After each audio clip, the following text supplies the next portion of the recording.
Bonjour à toutes et à tous. Donc, je suis Nathalie Marceau-Ramel, la directrice de l'ENSIB.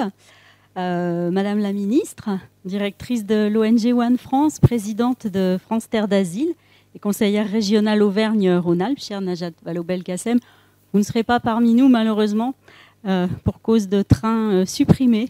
Une cause fréquente. C'est arrivé à beaucoup d'entre nous en ce moment. Donc, on le regrette, et vous aussi d'ailleurs.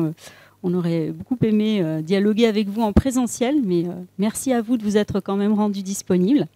Monsieur l'adjoint, en charge de la culture et des universités à la mairie de Villeurbanne, et par ailleurs administrateur de l'ENSIB, cher Stéphane Friou, et cher Nicolas Beaupré, chers et chères étudiantes, élèves, collègues, merci à toutes et à tous de votre présence à cette rencontre. C'est un honneur pour moi de vous accueillir à l'ENSIB pour ce deuxième temps fort de notre participation à la semaine d'éducation et d'action contre le racisme et l'antisémitisme. Après hier soir une table ronde avec Annette Becker et Isabelle Doré-Rivet intitulée « Massacre de masse et lanceurs d'alerte », ce sera une discussion consacrée au thème « Infox et racisme ». Je vais commencer par une question. Est-ce que vous connaissez le dragon? Ça vous laisse perplexe. Eh bien, dans la pièce éponyme d'Evgeny Schwartz, dont Thomas Joly propose en ce moment une très très belle mise en scène, le terrible dragon à 3 têtes a tant distillé de fausses nouvelles contre les étrangers, les romanichels, comme il est dit dans la traduction de Benoît Besson, que tous les habitants de la ville sont convaincus de leurs crimes et de la nécessité de les exclure et de les chasser. Même le très pacifique archiviste et sa fille, la douce Elsa. Alors que ça se passe en 1944, c'est l'année de la pièce, l'année de parution de la pièce, que ça se passe aujourd'hui ou bien demain, la méthode est toujours simple et efficace. Déformer pour faire peur, isoler et finalement prendre le contrôle et asservir. Avec le risque pour les habitants, mais pour nous tous, de devenir nous-mêmes des dragons. Et comme nul Lancelot ne va nous venir en aide pour combattre ce dragon, eh bien chacun doit agir à sa mesure. L'ENSIB le fait, quant à elle, à 2 titres. Tout d'abord en tant que grand établissement, école universitaire et école de la haute fonction publique, elle s'implique fortement dans la transmission des valeurs républicaines, de la laïcité, des valeurs de citoyenneté et dans la lutte contre toutes les formes de discrimination.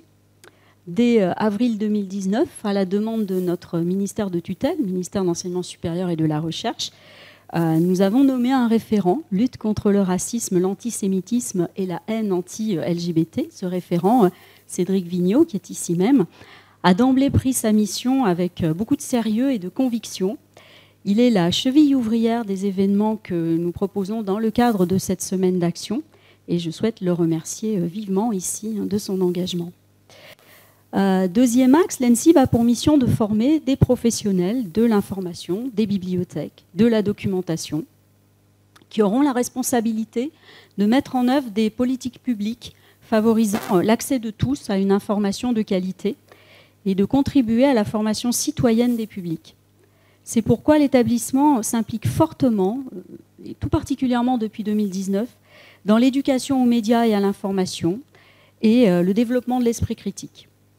Nous avons créé une mission, éducation aux médias et à l'information, qui coordonne un programme d'action national. Nous avons fait de ces enjeux un des axes centraux de notre programme transversal responsabilité sociétale et environnementale qui se met en place cette année 2023. Et nous sommes régulièrement maintenant lauréats d'appels à projets lancés par le ministère de la Culture ou bien l'Organisation internationale de la francophonie pour mener des actions de formation et de recherche, mais aussi pour créer un réseau d'acteurs francophones actifs dans ce domaine. Alors c'est dans ce cadre d'action que l'ENSIB contribue pour la 3e année à la semaine d'éducation et d'action contre le racisme et l'antisémitisme. Je tiens à remercier chaleureusement les intervenants de leur disponibilité, remercier nos partenaires aussi, en particulier les équipes de la LICRA Auvergne-Rhône-Alpes et la directrice, Sarah Toledano. Et puis un merci à toutes les équipes de l'ENSIB qui ont beaucoup travaillé pour que ces manifestation ait lieu dans un contexte politique, social troublé que nous connaissons. Et donc vraiment, je leur sais gré de leur implication dans ces conditions. Et j'adresse un merci tout chaleureux à Nicolas Beaupré, professeur d'histoire contemporaine à l'ENSIB, qui s'est pris au jeu et a accepté d'animer les 2 rencontres d'hier et d'aujourd'hui. Merci beaucoup Nicolas, et je lui cède immédiatement la parole. Merci Nathalie, et bonjour à toutes et à tous. Donc effectivement, hier, nous avons une première rencontre lors de laquelle nous avons pu constater la difficulté à faire passer des messages de vérité dans le contexte de la Deuxième Guerre mondiale, en évoquant les figures de Raphaël Lemkin et de Jan Karski. Et la rencontre d'aujourd'hui est un peu le deuxième volet d'un diptyque, puisque cette fois on s'intéressera plus particulièrement aux mensonges et peut-être à malheureusement la facilité à diffuser des mensonges, des rumeurs, des fausses nouvelles. Donc c'est ainsi qu'on a conçu donc ces deux journées. Alors vous avez été présenté par Nathalie, donc vous êtes tous les deux connus dans la maison et au-delà. Donc je propose de commencer directement la discussion par un petit retour en arrière historique en m'adressant à Stéphane Friou, puisque Stéphane Friou est adjoint à la culture et aux universités de la mairie de Villeurbanne, mais il est aussi historien à l'université de Lyon 2. Notamment spécialiste d'histoire environnementale en lien avec les espaces urbains et puis les questions de santé publique qui, comme chacun sait, sont aussi un terreau à toutes sortes de rumeurs et de faux bruits. Donc Stéphane, ce que nous appelons aujourd'hui infox ou fausses nouvelles relève à la fois des rumeurs non fondées, mais aussi de fausses informations sciemment diffusées, notamment en lien, très souvent en lien avec des objectifs politiques. Alors ces fausses informations ou ces infox sont aujourd'hui souvent associés à un régime médiatique moderne, dans une sorte de présentisme favorisé par les réseaux sociaux. Alors vous qui êtes historien du 19e et du 20e siècle, peut-être pourriez-vous nous donner quelques éléments, quelques indications et quelques exemples qui permettent de replacer et de remettre en perspective cette question dans un temps un peu plus long que le 21e siècle. Alors, merci Nicolas, merci à Cédric Vigneault, à Madame la directrice et puis à Madame la ministre, chère Najat, d'être ici aussi. Donc je suis effectivement pas un grand spécialiste de l'histoire des rumeurs ou des fake news, mais comme l'animateur de la table ronde l'a rappelé, finalement, je me suis senti concerné par ce phénomène il y a bientôt 3 ans, lorsque, avec la pandémie de Covid, nous avons vu surgir différentes rumeurs, parfois largement infondées. Et finalement, ça m'a ramené aux sources dont dispose l'historien. Aujourd'hui, les sociologues, les analystes des médias disposent d'outils pour étudier les réseaux sociaux, la diffusion des fausses nouvelles, mais nous, en tant qu'historiens, nous sommes plutôt dépendants des archives que nous ont laissées les siècles passés. Alors si l'on remonte pas plus tard que dans l'époque napoléonienne, après la Révolution française, c'est aussi ce moment où se structure l'administration de la France, on dispose de nombreux témoignages écrits. La presse périodique, le témoignage laissé par des contemporains, et puis toutes les archives de l'administration, les préfets, les rapports de police, de gendarmerie, les archives judiciaires. Et toutes ces archives nous montrent bien que le pouvoir politique est conscient que des rumeurs circulent. Alors, plutôt lorsqu'il y a des guerres, des révolutions, par les bouche à oreille, par les circulations finalement humaines, des colporteurs, des voyageurs, des commerçants. Et ces sources évoquent à l'époque, je cite, des fausses nouvelles, des faux bruits, des bruits alarmants ou des bruits absurdes. Voilà les témoignages. Un collègue historien, François Plou, a travaillé dans sa thèse sur ce que ces rumeurs nous disent de l'imaginaire social et politique de la France du XIXe siècle. Alors il a distingué plusieurs vagues, hein, je ne vais pas les détailler, mais toutes ces vagues entre 1814 et 1870 donc, correspondent souvent à des moments de crise politique, de changement de régime. Et on peut y ajouter une vague sanitaire, c'est l'année 1832 avec l'arrivée de la première vague pandémique de choléra dans l'Europe occidentale, où l'on réactive des rumeurs médiévales de théories d'empoisonnement des puits ou des fontaines.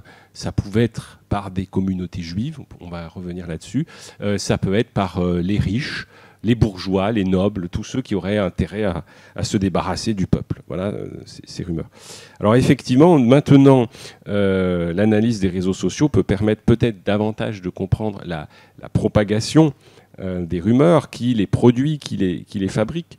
Mais on peut dire que ces rumeurs, effectivement, elles s'appuient toujours sur des théories et des représentations collectives. On y reviendra dans cette conférence. Finalement, les théories, elles sont souvent pseudo-scientifiques, mais elles se légitiment par la presse ou par des canaux médiatiques. Lors de la fin du XIXe siècle, il y a tout un tas de théories raciales qui sont issues d'un penseur qui s'appelait Arthur de Gobineau et son essai sur l'inégalité des races humaines.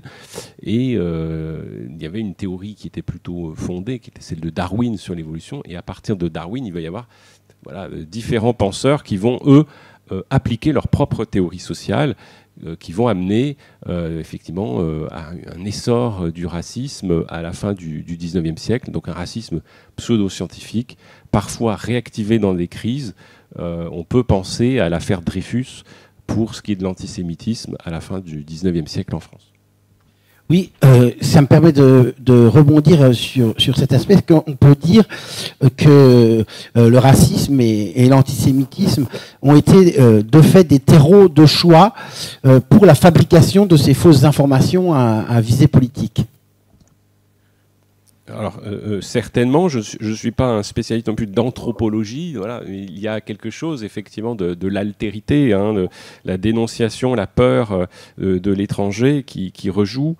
J'évoquais ces théories raciales à une époque où effectivement les États européens sont en guerre les uns contre les autres. Il y a eu la guerre franco-prussienne en 70-71, où les Occidentaux repartent dans une nouvelle vague d'impérialisme à la conquête du monde, et les théories de Gobineau et d'autres sont très utiles à ce moment-là pour justifier aussi une pseudo-mission civilisatrice ou une mission de mettre en valeur les ressources du monde que des peuples moins évolués ne sauraient pas faire.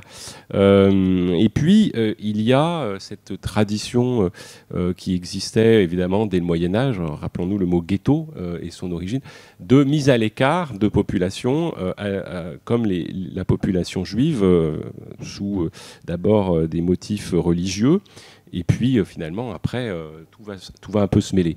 Donc, si je reviens à mon tournant 19e, 20e siècle, on connaît bien en France l'affaire Dreyfus, et puis ce capitaine qui est accusé sans preuve, et puis avec des fausses preuves fabriquées de collaborer avec les Allemands. Et puis au même moment, il y a un autre terreau d'antisémitisme qui est l'Europe orientale et tout ce qui est le monde slave. Et c'est à ce moment-là d'ailleurs que se rencontrent ces antisémitismes avec la fabrication d'un faux par la police tsariste, un agent de la police tsariste qui est en poste à Paris vers 1901-1903, qui va fabriquer un document faux, les protocoles des sages de Sion. Alors il s'inspire d'un pamphlet anti-Napoléon III, qui était intitulé « Dialogue entre Machiavel et Montaigne ». Et il va fabriquer ce faux qui va être publié pour la première fois en Russie en 1903, dans un quotidien d'extrême droite, et puis en version plus longue à partir de 1905. Et dans ce faux, l'idée, c'est que ces sages de Sion comploteraient au niveau mondial pour prendre le pouvoir et se débarrasser des autres peuples. Alors, cette théorie va se répandre dans l'Europe occidentale après la Première Guerre mondiale. L'ouvrage russe est publié d'abord en anglais sous le titre Le Péril juif. C'est la traduction française. Il repris évidemment par un célèbre Hitler dans Mein Kampf. Et il y a de nombreuses rééditions. Voilà. Donc ça correspond aussi à un état d'esprit de tension entre les nations, les communautés qui avaient été préparées par ce racisme. Donc jusqu'à nos jours, finalement, on peut dire que ces théories se maintiennent. Les protocoles n'ont pas disparu des librairies du monde occidental. Hein. Pareil, je ne suis pas allé voir sur le site, mais j'ai lu des articles scientifiques qui les évoquent, que Amazon peut les offrir en français et à petit prix. Ils ont été aussi largement diffusés dans le monde musulman. C'est en Turquie qu'on trouve de 114 éditions entre 1946 et 2012, produites aussi bien par des groupes islamistes fondamentalistes que par l'extrême droite nationaliste. Voilà. Donc on voit là aussi cette façon de s'emparer finalement de ces infox ou de ces faux dès que l'on a un but politique raciste. Merci Stéphane. Je vais m'adresser à vous maintenant, Madame la ministre. Avant même d'occuper les fonctions ministérielles, hein, ces questions de discrimination vous ont occupé. Hein, je pense à vos publications que vous avez publiées dans les années 2000 et 2010. Hein, une note de la Fondation Jean Jaurès avec Yves Keslassi sur la question de l'égalité des opportunités, ou encore un ouvrage avec Guillaume Bachelet, pédagogique, hein, pour démonter les mensonges politiques de l'extrême droite. Puis ensuite, évidemment, dans vos fonctions en tant que ministre des droits des femmes, puis ministre des droits des femmes et de la ville et de la jeunesse, puis ministre de l'éducation nationale et de l'enseignement supérieur, vous avez évidemment été au premier plan pour traiter ces questions. Mais avant de venir aux politiques publiques, vous avez choisi d'entrer dans la vie politique.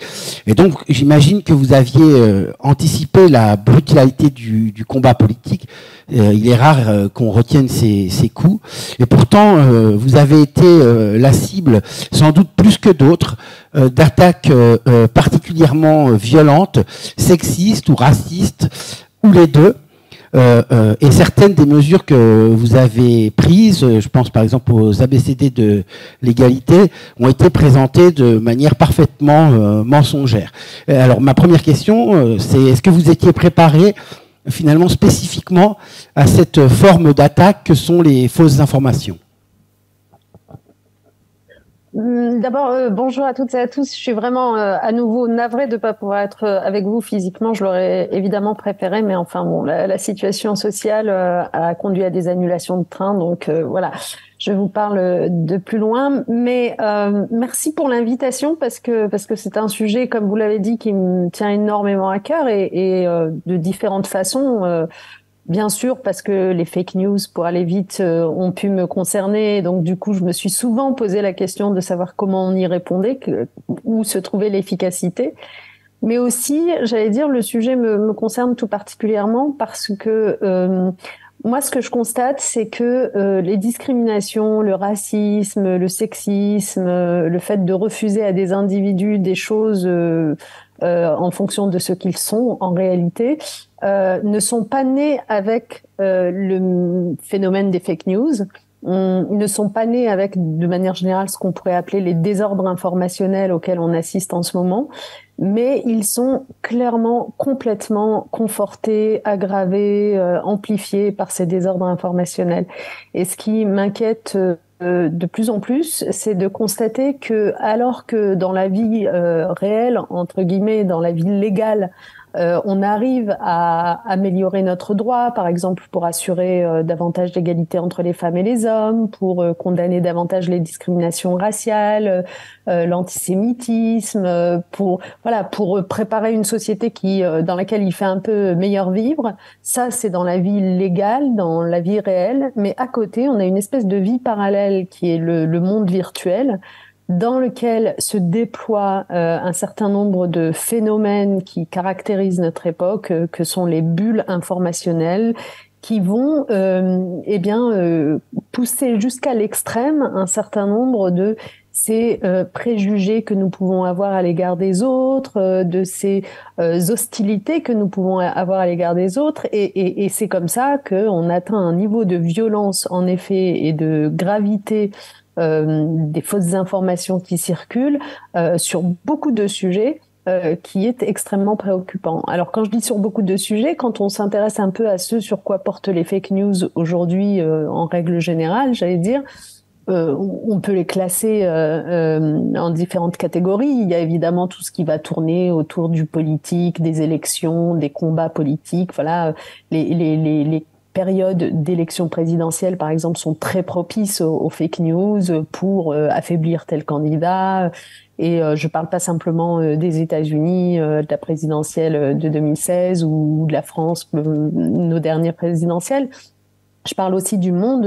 Moi, je suis toujours très inquiète, parce que c'est un peu mon champ d'action aujourd'hui, de regarder par exemple ce qui se passe dans la plupart des élections en Afrique. Les élections au Kenya ont été en août 2022 vraiment l'occasion d'un déversoir de fake news de part et d'autre, de trolling, de contestation des résultats, de faux sondages, etc. Les élections brésiliennes ont donné un peu le même genre de choses entre Lula et Bolsonaro. Il y a eu énormément de fake news à l'œuvre. Donc le politique en tant que tel est un territoire d'action pour ces fake news. La santé est un autre champ d'action, champ de discipline, on va dire, dans lequel les fake news, les fausses informations interviennent très souvent. Et c'est comme ça qu'on voit, par exemple, la montée en puissance des anti-vax, avec des effets très concrets dans la vie réelle, hein, parce qu'à chaque fois, ça a des effets concrets, malheureusement, et notamment s'agissant de ces questions de santé et de la montée des anti-vax. Par exemple, le retour de pandémies qu'on pensait appartenir au passé, comme la poliomyélite qui revient aux États-Unis, parce que à force de ne plus vouloir se faire vacciner, à force d'avoir été convaincu par des discours et des fake news qui circulaient sur les réseaux, de moins en moins de gens, dans les faits, vont se faire vacciner, y compris contre des maladies qu'on avait réussi à vaincre. Donc la santé est un champ d'action très fort pour ces porteurs de fake news. Et le dernier champ d'action très fort, et c'est celui qui nous réunit aujourd'hui, c'est en effet tout ce qu'on va considérer comme discrimination, c'est-à-dire les fake news qui portent par exemple sur les migrants, sur les étrangers, et qui vont finalement nourrir petit à petit dans une partie de l'opinion publique l'idée que en effet c'est grave, que on a des raisons extrêmement nombreuses de s'inquiéter, de craindre, de ne pas vouloir des autres, de les rejeter. Et en fait, ça, on en a des exemples multiples de fausses informations qui ont circulé, y compris d'ailleurs qui ont été parfois condamnées par la justice, hein. Je vous en donne juste un exemple parce que, comme vous le savez, je préside France Terre d'Asile, donc cette question des demandeurs d'asile, des migrants, etc. est un sujet qui m'occupe souvent. En Espagne, pendant la dernière Coupe du Monde, on avait un policier qui avait publié une fausse vidéo accusant un migrant d'avoir agressé une femme en Catalogne. Et en fait, il a été avéré que la vidéo avait été tournée en fait en Chine. Et donc, ce policier récemment a été condamné à de la prison pour avoir publié cette fake news. Mais des fake news comme ça, vous en avez en ce moment même en Tunisie. Le président Kais Saied, qui a décidé de céder à la théorie complotiste du grand remplacement, va en diffuser aussi, etc. Donc, en fait, le sujet pour moi qui est extrêmement grave, c'est comment est-ce que cette multiplication de désordre informationnel, va nous finir par nous faire vivre dans une même société, mais dans des mondes mentaux différents en fonction de ce qu'on a vu. Voilà, donc je m'arrête là, mais c'était juste pour introduire le propos, et puis je reviendrai peut-être un peu plus tard sur la façon dont moi-même j'ai pu y être confrontée et les réponses qu'on a essayé d'y apporter.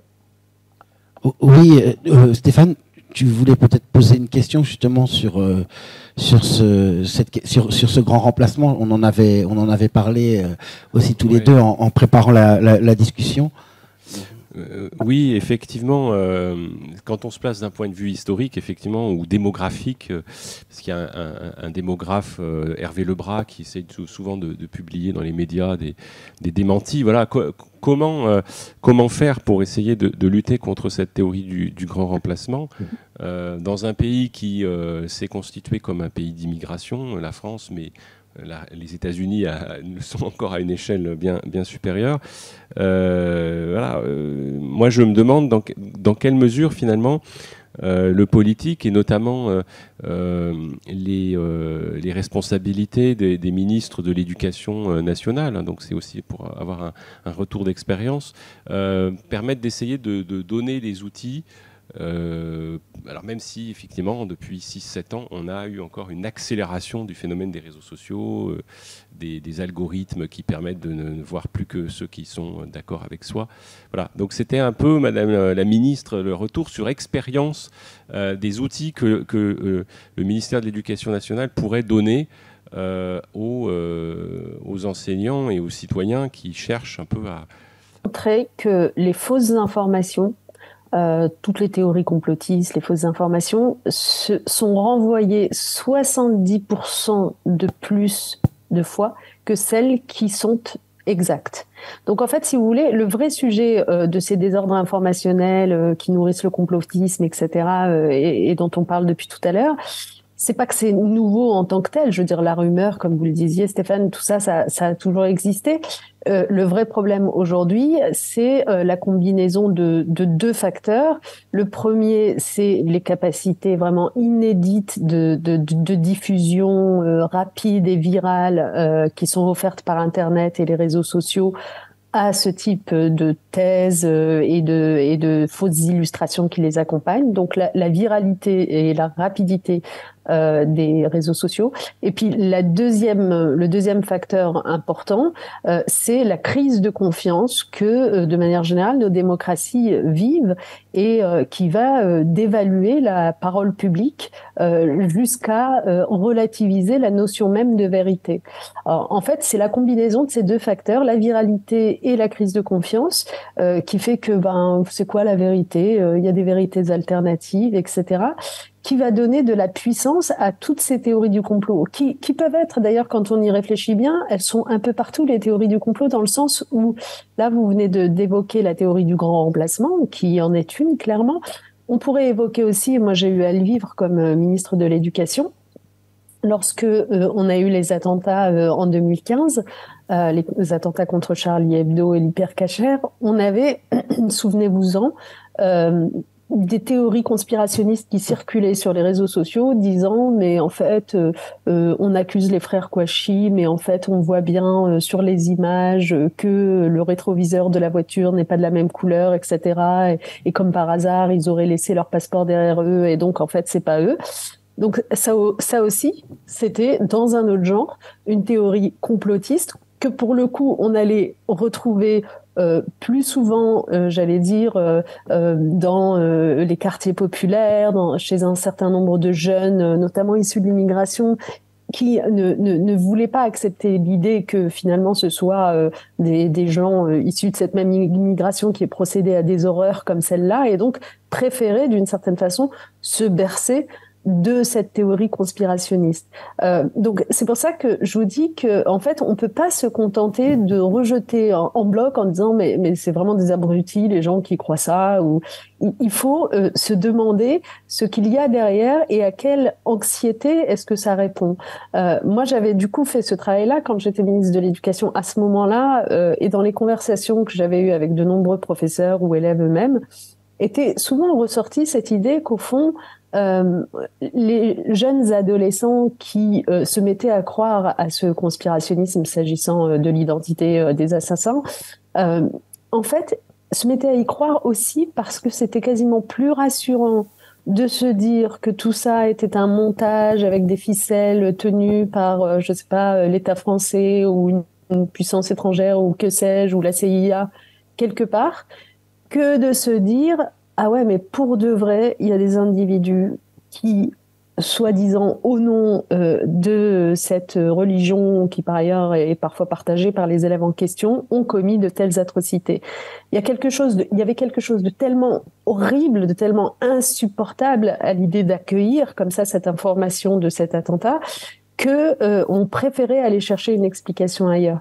Et d'une certaine façon, si on applique ce type de raisonnement, par exemple, à ceux qui adhèrent à la théorie du grand remplacement, il y a aussi quelque part pour eux un caractère plus rassurant à se dire que tous leurs problèmes du quotidien, le fait qu'ils soient eux-mêmes au chômage, qu'ils aient pas de perspective, etc., sont dus au fait que en fait d'autres essayent de les remplacer, plutôt que de se confronter simplement à la réalité dure de leur monde, de leur univers, de la société dans laquelle ils vivent.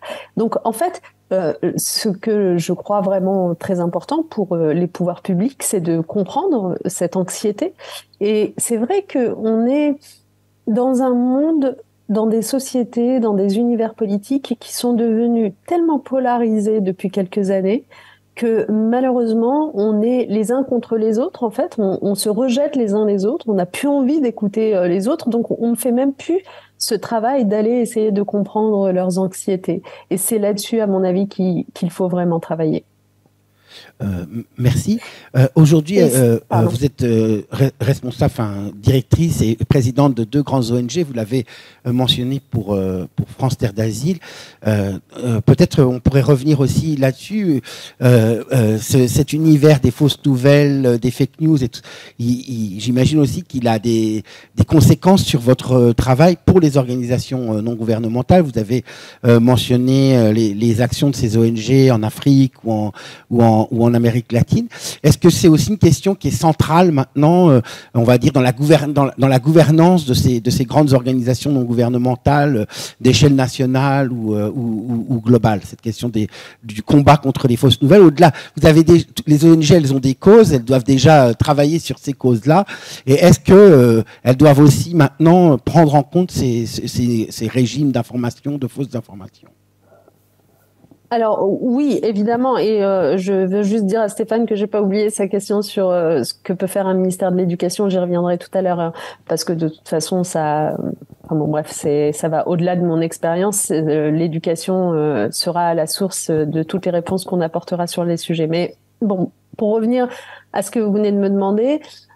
Oui, évidemment, vous imaginez bien que One, qui est que je dirige en France, qui est une ONG dont l'objet est de faire reculer l'extrême pauvreté, en fait, de sortir le maximum de gens de la situation de vivre avec moins de $2 par jour à travers le monde. Donc, en fait, on s'intéresse aux pays les plus vulnérables, dont beaucoup sont situés en Afrique subsaharienne, et on construit notre raison d'être, c'est de construire des réponses de politique publique, des mécanismes financiers qui doivent être portés soit par des États plus riches, soit par des institutions internationales comme la Banque mondiale ou le FMI ou d'autres, pour venir faire preuve de solidarité internationale et sortir les gens de cette extrême pauvreté. Et il se trouve que dans notre ADN, ce qui nous interpelle tout particulièrement dans cette extrême pauvreté, c'est le fait qu'elle empêche les gens d'accéder à des soins de santé. Et donc, du coup, que des gens continuent de mourir, un enfant sur 5 dans les pays les plus pauvres continue de mourir de maladies qu'on sait soigner, comme la choléra, par exemple, et le paludisme, ou la tuberculose, ou d'autres, ou la rougeole même. Donc, ce qui est terrifiant, c'est de se dire, aujourd'hui, on a des traitements pour ces maladies, mais ils sont pas accessibles pour les plus pauvres. Et donc, en fait, on meurt de maladies dites évitables. Donc, ce que fait One, c'est que on va, dans les mécanismes qu'on construit, on va demander, par exemple, à ce que on étende la vaccination. Ça a été le cas sur un certain nombre des maladies que je viens de dire. Ça a été le cas aussi au moment du Covid-19 à ces pays les plus pauvres. Quand on fait ça, eh bien, on est face précisément à tout le mouvement anti-vax que j'évoquais tout à l'heure. Et c'est un mouvement anti-vax qu'on retrouve dans les pays riches, mais qu'on va trouver aussi dans les pays pauvres, où certains vont pouvoir penser que en fait on essaye de leur inoculer je ne sais quoi à travers le vaccin. Donc en fait oui, on est très très souvent confronté à ça. Chez France Terre d'Asile aussi, je le disais, parce que la figure du migrant malheureusement est une de ces figures qui provoquent le plus de fantasmes et donc aussi de fausses nouvelles. Mais de manière plus générale, en fait, dans les différentes casquettes qui sont les miennes aujourd'hui, au-delà de la pauvreté, au-delà de la migration, en fait, la question qui se pose pour nous, c'est vraiment la question de nos démocraties, c'est la question de l'augmentation du populisme, c'est qu'est-ce qui provoque tout cela. Et c'est vrai que on a le sentiment que aujourd'hui, même à l'intérieur des démocraties, vous avez parfois des gouvernants, des politiques bien installés, etc., qui vont faire appel à ces fake news. Et donc, on a le sentiment que le sujet devient encore plus grave que par le passé. C'est pas limité à certains, je sais pas, identitaires, fachos ou autres. C'est vraiment un manque d'hygiène mentale qui s'est propagé, et c'est pour ça que j'en viens à la question qui m'était posée tout à l'heure. D'abord, la question c'est qui sont les responsables au fond de tout cela, de ce manque d'hygiène intellectuelle qui se propage de plus en plus. Il y a les conspirationnistes, évidemment, on en a parlé, mais il y a aussi d'une certaine façon les plateformes internet, les algorithmes qui contribuent quand même à faire des fausses informations, celles qui circulent le plus parce que c'est celles qui vont retenir le plus l'attention, c'est par leur caractère sensationnaliste. Or, l'intérêt mercantile de ces plateformes et de ces sites internet et de ces GAFAM, c'est de vous retenir le plus longtemps possible sur leur réseau, en faisant peu de cas des méfaits que ça produit, puisque par exemple il y a une très très bonne expérience qui a été menée, il faut que je la retrouve, mais qui a été menée par des chercheurs américains qui sont allés voir plusieurs plateformes différentes et qui leur ont donné des publicités à faire circuler et qui ensuite ont regardé, enfin des publicités en l'occurrence qui portaient sur le résultat des élections intermédiaires américaines et qui ont regardé en gros comment est-ce que ces plateformes allaient vérifier ce qu'elles s'apprêtaient à publier ou pas. Et de mémoire, il y avait Facebook qui en publiait en gros 35% des publicités, elles étaient toutes fausses. Facebook en publiait 35%, TikTok en publiait 90%. Et la seule plateforme qui s'en sortait à peu près bien, c'était YouTube, parce que YouTube a décidé de n'en publier aucune. Donc ça veut dire que le travail de vérification de l'information qu'on s'apprête à publier, il n'est pas fait de la même façon par toutes les plateformes. Donc du coup, j'ai envie de dire, il faut aussi s'interroger sur leur responsabilité à elles. Puis après, il y a des responsabilités aussi qui viennent d'un certain nombre de lobbies. Quand j'évoquais le champ de la santé tout à l'heure, on sait aujourd'hui qu'un certain nombre de fake news scientifiques ont été diffusées, propagées par des lobbies du tabac, de l'alcool, etc. Il y a même eu la firme Monsanto qui a été condamnée. Vous vous souvenez des Monsanto Papers en 2017 qui ont montré que Monsanto avait chargé une agence de consultants de fabriquer des mails, de créer un centre soi-disant scientifique sur la recherche en agriculture qui allait attaquer sur les réseaux sociaux tous les critiques de Monsanto. Donc en fait, les lobbies aussi sont à mettre sur le banc des accusés d'une certaine façon dans ce grand désordre informationnel dans lequel on vit aujourd'hui. Voilà. Et puis je serais pas complète en n'évoquant pas, surtout en ces moments de guerre de la Russie contre l'Ukraine, tout de même les ingérences extérieures des puissances étrangères qui vont venir Et on le voit beaucoup, par exemple, avec les vidéos qui sont diffusées par notamment le groupe Wagner en Afrique pour finalement affaiblir l'image, en l'occurrence de la France. Voilà, donc en fait, il y a énormément d'acteurs qui sont responsables de ce grand désordre.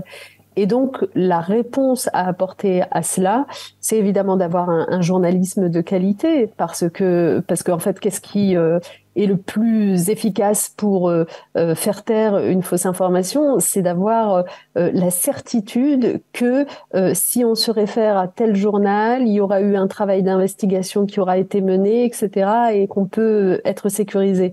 Sauf que on sait quelle est la situation de la presse aujourd'hui, qui se retrouve elle-même parfois à propager des fake news sans l'avoir voulu, parce que faut travailler de plus en plus vite, parce qu'il faut aussi être dans la recherche du scoop, du buzz, du clash, etc.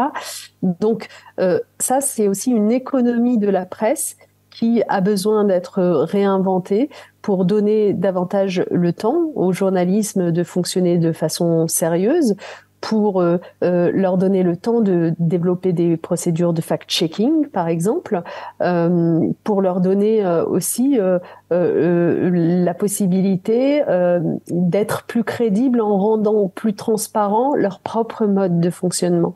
Parce que beaucoup de questions aujourd'hui se posent sur les journaux, sur qui les finance, à qui ils appartiennent, et ça contribue finalement à éloigner aussi les gens d'eux, parce qu'ils se disent qu'est-ce qui me donne confiance là aussi. Voilà.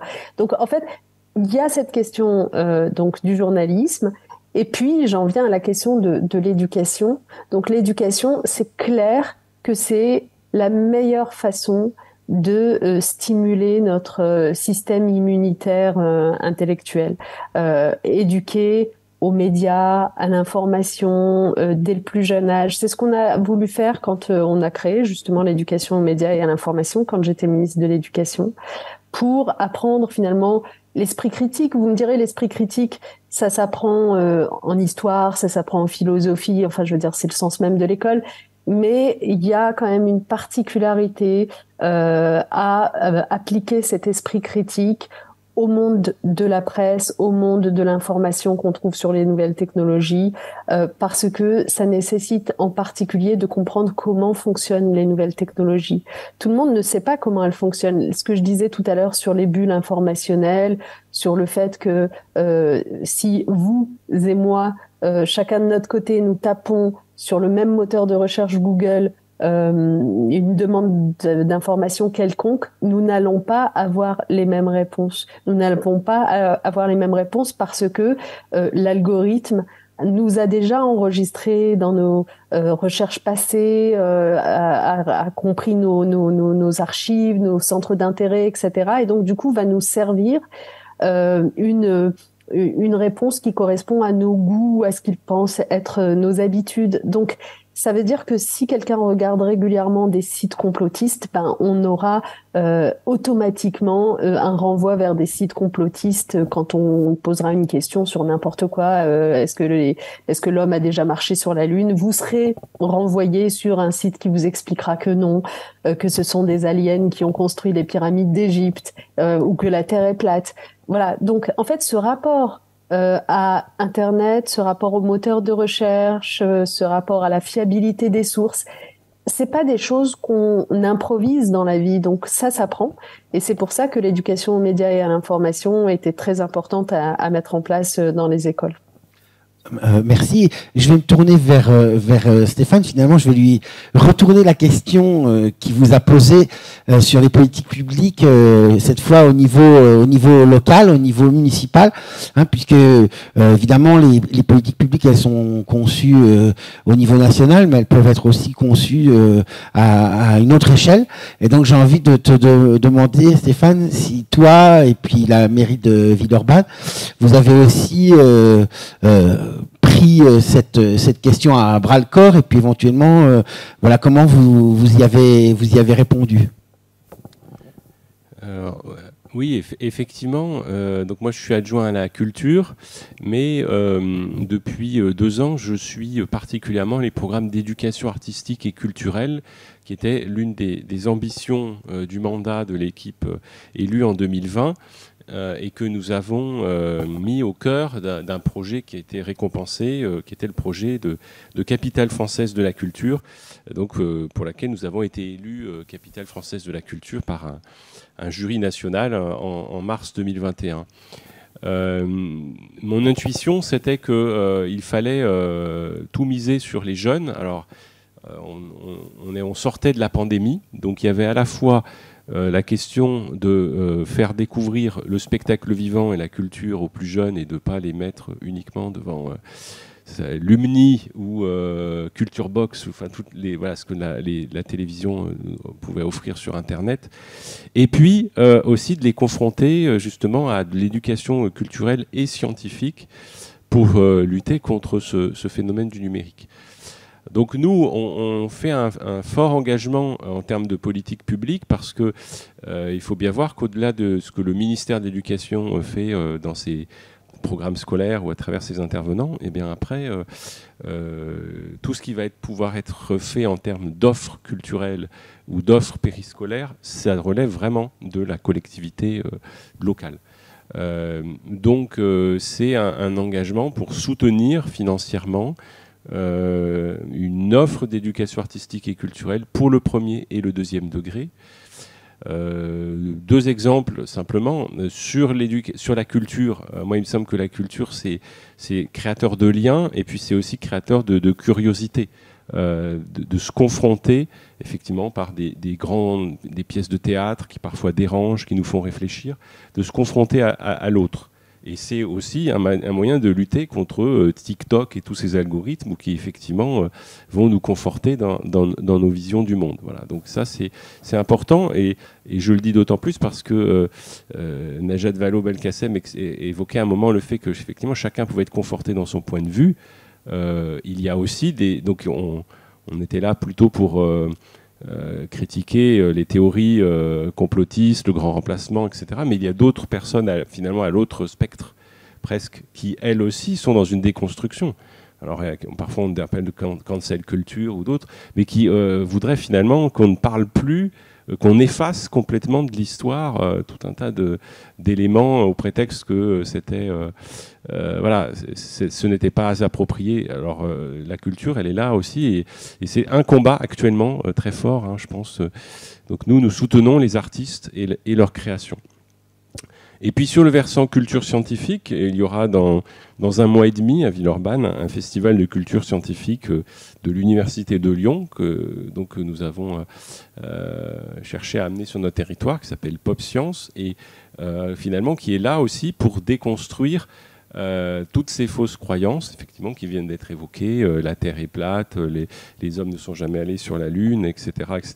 Et il y a eu une étude de la Fondation Jean Jaurès à partir d'un sondage de l'IFOP là, qui est paru début 2023, qui m'a conforté dans l'importance de cet accent mis sur l'éducation scientifique, puisqu'on montrait qu'il y a des proportions très importantes de jeunes, par exemple sur la Lune, apparemment, finalement, il y a 46% des jeunes musulmans et 26% des jeunes qui se disent d'extrême droite, qui pensent que les Américains ne sont jamais allés sur la Lune.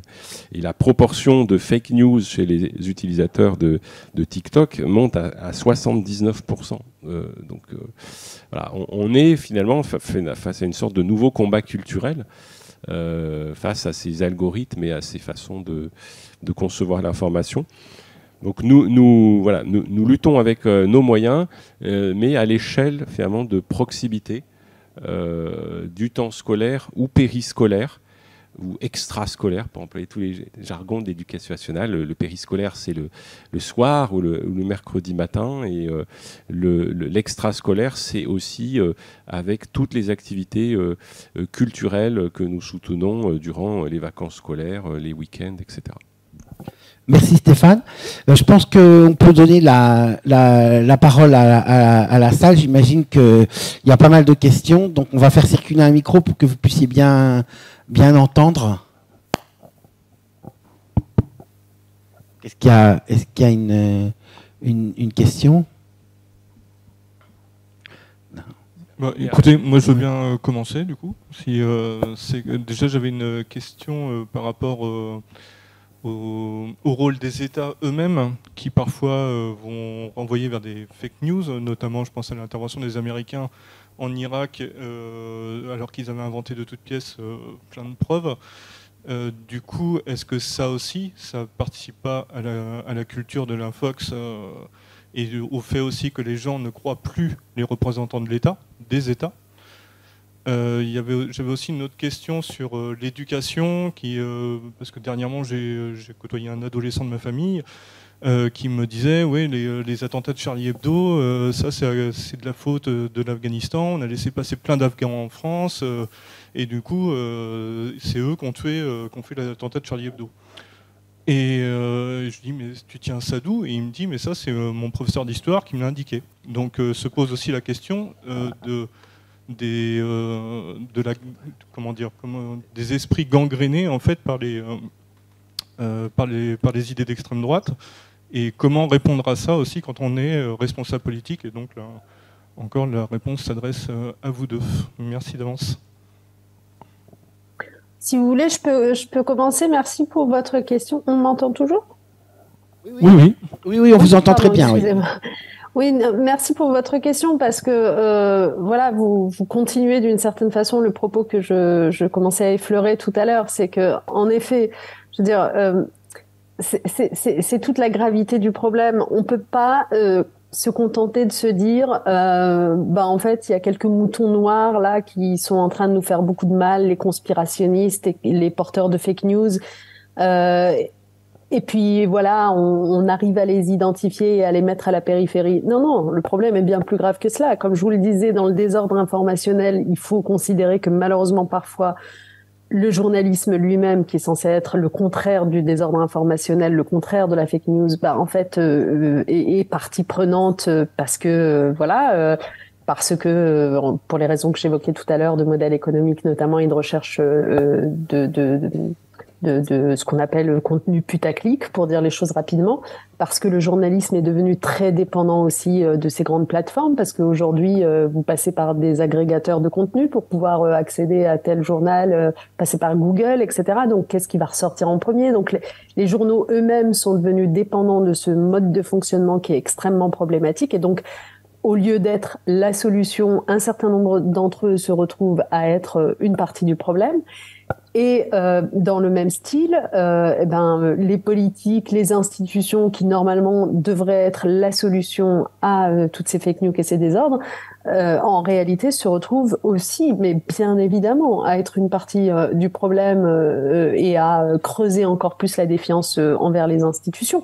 Je veux dire, honnêtement, regardez par exemple, pour prendre un exemple loin de nous, comme ça on va éviter de faire de la politique en France, mais enfin même en France, on pourrait se dire quand même que quand à un moment donné le gouvernement, au moment où le Covid éclate, explique que les masques c'est contre-productif et que c'est vraiment pas la peine d'y recourir, c'est quand même, ça s'apparente quand même à une fausse information. Bon, mais de façon encore plus évidente, regardons Donald Trump, je veux dire, qui fait partie de ceux qui ont le plus eu recours à ce qu'il appelait des vérités alternatives sur plein de sujets, et notamment sur l'existence même du changement climatique.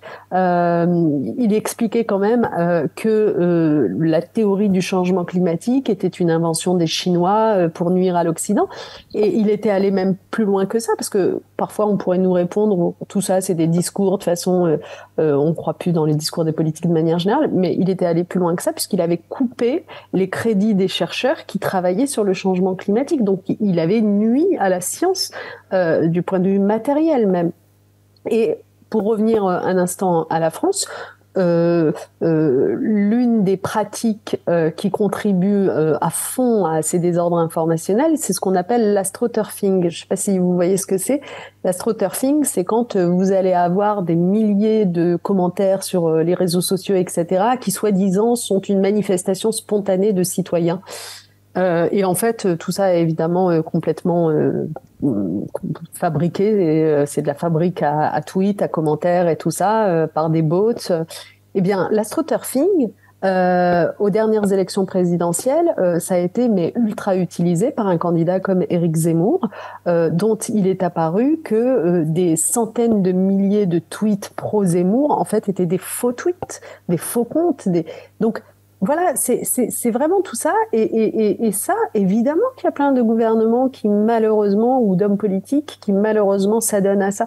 Il y a même, en Chine, figurez-vous qu'il y a même des fonctionnaires qui sont au nombre de 300 000, qui composent ce qu'on appelle la Water Army, et dont la fonction est de faire cet astroturfing-là, c'est-à-dire d'aller créer des commentaires de toutes pièces selon les indications gouvernementales, soit pour soutenir quelque chose, soit pour au contraire le défoncer, etc.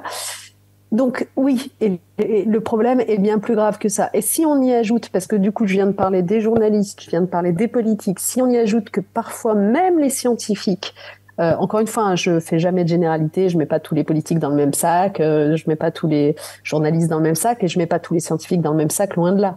Mais il est arrivé quand même que des scientifiques se sont avérés avoir été rémunérés par tel ou tel lobby pour porter tel junk science dans l'espace public. Et ben même ça, en fait. C'est pas, enfin, je veux dire, on a parfois des raisons de se méfier de ce qu'on lit, même de ce côté-là. Donc, du coup, c'est en ça que c'est un problème tellement général, qui a tellement gangréné nos sociétés, que on est obligé de se dire, en fait, ça doit être un apprentissage de chacun d'entre nous, à tous les âges. Hein. On parle tout le temps des enfants, des élèves et tout ça, mais et les adultes, sérieusement, les personnes âgées sont particulièrement vulnérables aux fake news, hein. Peut-être même encore plus que les jeunes. Hein. Donc, c'est vraiment à tous les âges une question d'hygiène mentale que d'apprendre à se préparer à la possibilité que ce qu'on va lire dans un instant, en fait, soit faux. Voilà. Et comment on s'y prépare ? Alors, du coup, il y a des choses qui ont été développées. Hein. Il y a des chercheurs de Cambridge, par exemple, qui ont développé quelque chose d'assez intéressant. C'est, en gros, ça s'appelle le pré-bunking. L'idée, c'est d'utiliser des techniques un peu comme la vaccination humaine, c'est-à-dire qu'on inocule des fragments d'informations authentiques pour stimuler les défenses cognitives et rationnelles des individus. Donc, très concrètement, l'équipe de chercheurs de Cambridge va expliquer au public testé qu'il va entendre sur un thème précis une série d'anecdotes disséminées par de faux experts qui vont tout faire pour discréditer les vrais sachants. Et l'idée, c'est que le public va être sensibilisé aux mécanismes de persuasion et de manipulation dont il va faire l'objet par ces faux chercheurs. Et ensuite, une fois qu'il a été sensibilisé, qu'il a appris à reconnaître la rhétorique, les éléments utilisés, etc., eh bien, les chercheurs vont leur apprendre comment riposter avec leurs propres contre-arguments. Voilà, donc c'est des choses. C'est pour ça que dans l'éducation aux médias et à l'information telle que je l'avais conçue pour les établissements scolaires, c'est pas simplement l'idée d'expliquer comment fonctionne l'information, ce que c'est que du journalisme d'investigation, etc. C'est aussi beaucoup travailler sur la rhétorique. Et pour pouvoir travailler sur la rhétorique, il faut être armé, il faut maîtriser le français en l'occurrence. D'où la nécessité aussi d'avoir un bon niveau, j'allais dire, de vocabulaire. Donc c'est tout ça qui entre en ligne de compte. Et aujourd'hui, au-delà de nos écoles, même quand vous regardez les médias, parfois on constate une forme d'appauvrissement du vocabulaire qui fait que c'est très difficile d'entrer dans la nuance de ce qu'on est en train de raconter.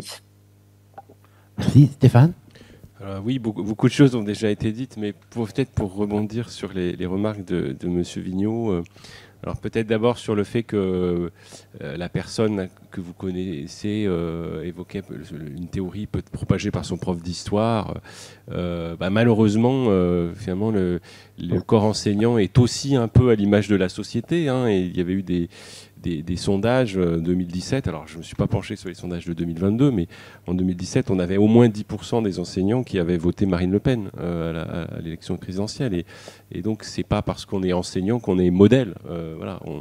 Nous, on essaye de faire au maximum à l'université en formant les enseignants de demain. Mais d'autre part, l'histoire montre qu'il n'y a pas non plus de progrès en histoire.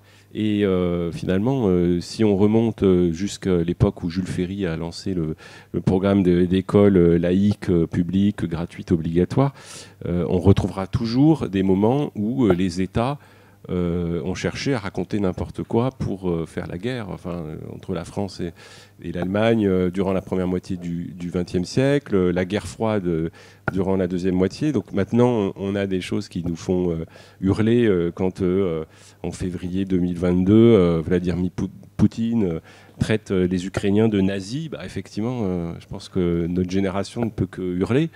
Mais pour les jeunes générations qui finalement ont 15-20 ans et pour qui la Deuxième Guerre mondiale commence à être une période très lointaine, ça peut aussi marcher. C'est un peu ça le sentiment que j'ai, sans être spécialiste de l'histoire des guerres mondiales, mais en parlant parfois avec mes étudiants, donc je vois bien qu'ils ne lisent plus la presse, et puis je vois bien qu'il y a certains phénomènes qui sont très éloignés, alors que ma génération avait...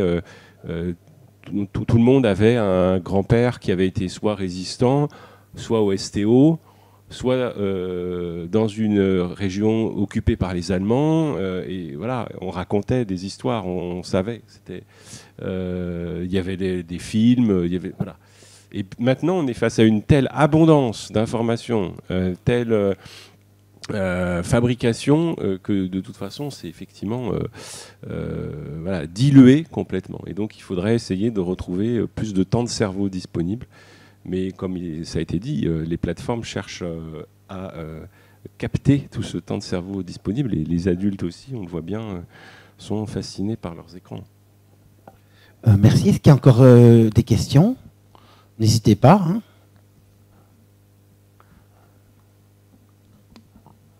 Oui, une question là-bas, madame.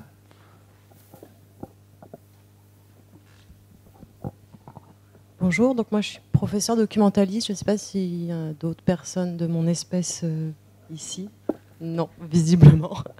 Alors plutôt pour Madame Belkacem, d'abord merci d'avoir créé une vraie circulaire de mission récente, quand vous étiez en poste. Je voudrais juste signifier un grand regret par rapport à l'EMI. Comme toutes les éducations A dans l'éducation nationale, puisque tout le monde peut le faire, personne ne le fait. Et dans les CDI, comme dans les futurs BCD, on manque de personnel, de moyens, de temps. Et là où il y a un prof doc, on demande une ouverture du CDI. Et donc c'est compliqué de faire cette éducation aux médias et à l'information, puisqu'elle apparaît dans les textes, mais qu'elle n'est pas obligatoire.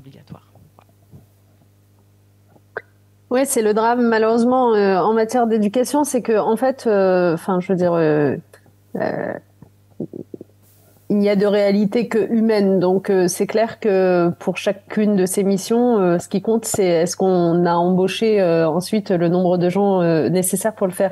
Donc c'est clair que nous, dans notre esprit, c'est les profs doc pour le coup qui sont le mieux placés pour faire cette éducation aux médias et à l'information. Il y a une partie quand même de cette éducation qui se fait aussi dans le cadre de l'enseignement moral et civique, il ne faut pas l'oublier, qui, elle, a un créneau horaire très précis d'1 heure par semaine, enfin si ça fonctionne toujours comme ça, parce qu'après les choses sont souvent revues malheureusement quand il y a alternance, mais à notre époque en tout cas, d'1 heure par semaine en primaire et d'1 heure par quinzaine en secondaire. Et cette éducation morale et civique, donc, elle est faite par le professeur d'histoire ou par le professeur ça dépend, de philosophie quand on est au lycée, ou par le professeur d'économie. Enfin, il y a plein de possibilités. La question s'était posée de savoir s'il fallait avoir un professeur spécifique sur ces sujets-là. Je pense que justement, comme l'idée c'est de casser les silos et de donner à voir le côté complètement interdisciplinaire de ce dont on est en train de parler, c'était pas, enfin, il n'y avait pas de raison de limiter ça à un type de discipline. Donc c'est comme ça qu'on avait résolu le sujet. Mais je suis d'accord avec vous, je vous rejoins sur le fait que si on met pas les moyens, malheureusement, il faut pas non plus attendre des étincelles, quoi. Et ça, c'est un autre sujet plus vaste qui se pose à chaque fois qu'on parle d'éducation. C'est est-ce qu'on est prêt à faire de la question de des recrutements des enseignants, du fait de les remplacer quand il y a besoin, du fait d'avoir suffisamment de professeurs documentalistes, de psychologues scolaires, etc., d'infirmières scolaires, une réelle priorité ou pas. Et ces dernières années, j'ai pas vraiment eu l'impression que le recrutement soit à l'ordre du jour. Merci. Oui, à vous écouter. On aurait presque envie de remettre aussi des anciennes recettes à l'œuvre. Hein. Je pense par exemple à ce qu'on appelait l'enseignement mutualiste, avec une forme d'horizontalité, parce que finalement ces fausses nouvelles, elles circulent aussi beaucoup de manière horizontale. Alors il y a effectivement la verticalité quand il y a des fermatrolles étatiques ou para-étatiques qui vont effectivement diffuser des faux commentaires et tout. Mais il y a aussi malheureusement la vidéo qu'on va se passer de main en main, ou qu'on va se relancer sur WhatsApp ou sur Snapchat et tout. Et moi-même, je suis aussi père de famille et aussi concerné de ce point de vue-là. Et dans les collèges, par exemple, il y a eu la mise en place des éco-délégués. Et donc, on se demande s'il serait peut-être et là, du coup, ce sont les enfants eux-mêmes qui portent des projets en lien avec l'environnement, la question climatique, et qui font aussi finalement circuler de manière horizontale auprès des autres enfants une information. Et on se demande s'il ne faudrait pas mettre aussi des éco-délégués de l'information d'une certaine manière, qui auraient aussi ce rôle auprès des enfants, parce que le problème de mon point de vue, du succès aussi de ces rumeurs, de ces fausses nouvelles dans l'histoire, c'est justement leur horizontalité, qui est aussi une forme de refus de la domination, de refus de la verticalité, et peut-être une réflexion aussi sur utiliser finalement les moyens aussi de cette mutualisation de l'information sur les médias serait peut-être une solution. Après, c'est mon point de vue de néophyte. Je suis pas du tout spécialiste de la question, mais c'est non, mais vous avez absolument raison. Si je peux me permettre de revenir quand même un instant sur cette histoire de l'horizontalité, parce que c'est vrai, hein. C'est vrai que c'est aussi l'une des difficultés quand on cherche à lutter contre ces fake news, etc. C'est que elles viennent pas forcément d'ailleurs, d'inconnus, parce qu'en fait l'un des trucs qu'on peut donner aux gens pour leur dire méfiez-vous, c'est de leur dire quand vous recevez une information, demandez-vous pourquoi elle vous est adressée alors qu'elle vous vient de quelqu'un que vous ne connaissez pas, etc. Bon, donc ça c'est relativement facile à débunker justement. Mais le problème, c'est que souvent, comme vous le dites, ce sont des informations qu'on va partager par WhatsApp, et donc du coup dans le cadre d'un cercle, de gens qu'on connaît, etc. Et cette histoire d'horizontalité WhatsApp, elle cause mais vraiment des troubles énormes. Hein. Là, je parle pas de la France, mais je sais pas si vous vous souvenez, en Inde, il y a quelques années de ça. Il y a 3-4 ans de ça, je crois. Vous aviez eu des rumeurs qui avaient été diffusées sur WhatsApp, qui avait causé la mort de dizaines de personnes parce que on était dans un moment de tension ethnique assez forte, et les vidéos qui étaient diffusées comme ça par boucle WhatsApp montraient des hommes en train de kidnapper un enfant, et du coup ça avait conduit à une chasse aux sorcières contre des supposés kidnappeurs à travers tout le pays.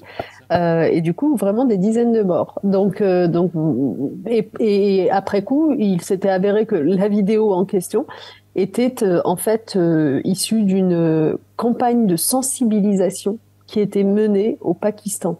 Donc c'est quand même terrifiant, quoi, parce que on se dit, ben voilà, donc la vidéo à l'origine, elle a été créée, conçue dans un but vertueux, sensibiliser contre les kidnappings au Pakistan et en fait quel destin elle peut avoir par la suite. Et encore une fois, le fait que ce soit une boucle WhatsApp, c'est ça qui a rendu ça très crédible pour les gens. Merci. Est-ce qu'il y a d'autres questions, remarques ou partage d'expérience?